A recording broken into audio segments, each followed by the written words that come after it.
I've had my Ender 3 for a number of years and I've upgraded to another one, and also intend to buy another new printer fairly soon, so I need to make space. So the Ender 3 has probably become, or the V2 anyway, has become obsolete, quite slow and a bit hard to use. So I've got a friend at work who's interested in 3D printing, doesn't want to fork out too much money straight away, just test it out. He's into tinkering and knows a bit about computers, so I thought I'll give him this one. So I'm just going to make an introductory video to give him the basics on how to get it started. So the main thing is that you need something to print on it. So the options are you can download models from places like Thingiverse, and there's plenty of others around now that you can find pre-made models that other people have done. I like to make my own stuff, and really that's what 3D printing is all about, finding solutions for problems that you couldn't solve before. So I personally use Onshape. I find it's quite easy to use. And another simple starting one is Tinkercad. So my suggestion is that you pick one. There's plenty of others out there. Learn how to use that and then just stick with it, because there are slight variations between the different programs.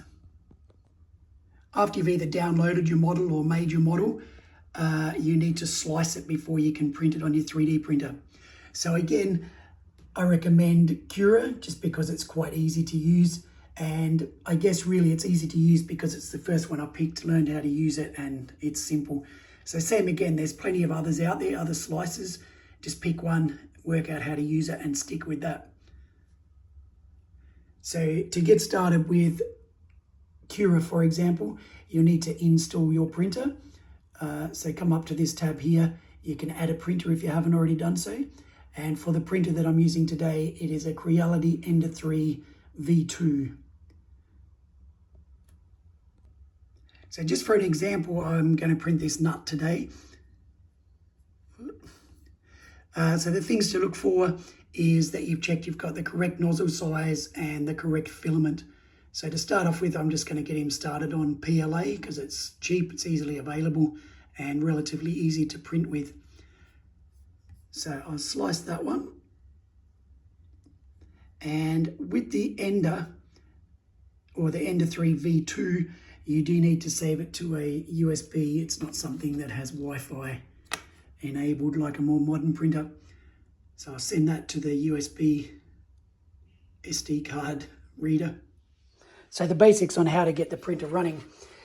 SD card goes in the slot just on the front here, and it goes in upside down for whatever reason. The power point or power switch is on the back here, and once you turn it on, it just takes a few seconds to initialize. Get started. And this one here, I've added on a automatic bed leveling.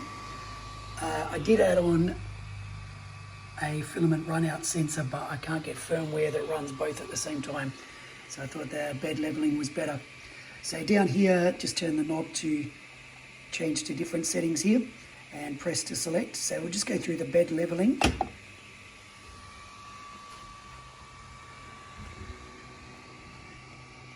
I'll speed up this process, but it normally takes about 2 or 3 minutes.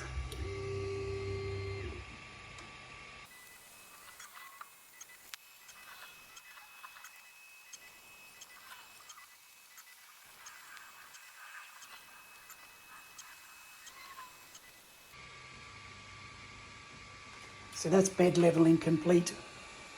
You don't need to do it before every print, but if you find that prints are not sticking, that's definitely the first thing to try. The other thing is you need to make sure you keep your print bed very clean. So this is a detachable print bed, which makes it easier to get your print off at the end. I recommend between most prints, take it off and wash it with dishwashing liquid and a soft sponge, dry it well and put it back on.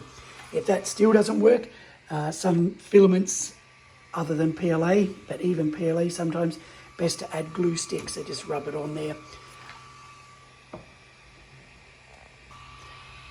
So I've already got filament in here at the moment, but I'll go through how to change the filament over if you need to, or you definitely will need to at some stage. So definitely before you try to take the filament out, you need to preheat the printer.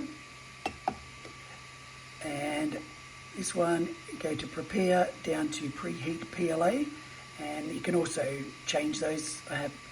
Don't use ABS, I've got that program for ASA. But this one here, preheat PLA, and that will warm up the nozzle. Once the nozzle's warm and the plastic melts, you can retract the old filament and change it over. Most filaments will have on the spool the temperature that it should be printed at, bed temperature and printing speed. So once the temperature reaches the minimum on there, then you can retract the filament. So that's up to temperature now, so it should come out. This particular one's been changed over, it's not a standard extruder. So to release the filament, squeeze the trigger here, which releases the wheels down here, and you should be able to retract the filament and back out. So to install new filament, because this one's got a Bowden tube, tends to get tangled up in there, it's best to cut the ratty ends off the end of your roll, end of the filament. So you've got a nice pointy end there that's going to find its way through the extruder a little bit easier. So insert it down the side, it's fairly self-explanatory. You might need to give it a bit of a jiggle to get it to find its way through. And if it goes in there without resistance, you know you're in to the Bowden tube. So just keep pushing it through. It's quite a long piece there, and it's squirting out the nozzle here now. So because it's up to temperature, I can just hold the extruder open and just push in some more filament, and that will come out the end here, as you can see down here. So that's essentially what you call purging the nozzle. So you've got out the old filament if you've changed it to a different one. Okay, so we've changed the filament or added filament. We've heated it up, preheated, and now we can go back to the home screen and to print. So to start the print, press print, find the file that you want to print. So in this one we'll do the test nut that we sliced earlier. And it's all preheated, so it should start straight away. Otherwise it'll go through the warm-up process there.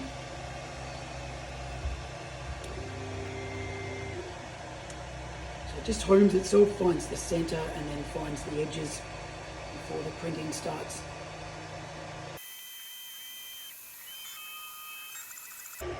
So it's best to watch at least the first layer to make sure that it's stuck to the bed.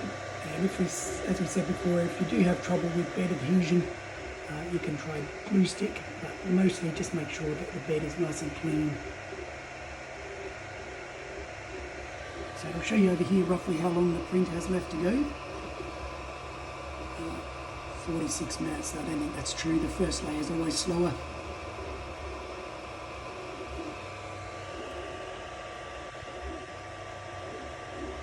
I'll let that run and I'll turn it back on when the print's done.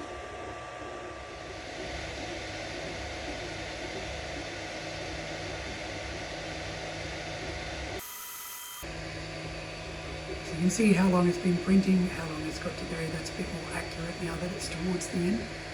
But the slicer will tell you roughly how long the print's going to take. It's usually pretty accurate. Finishing touches.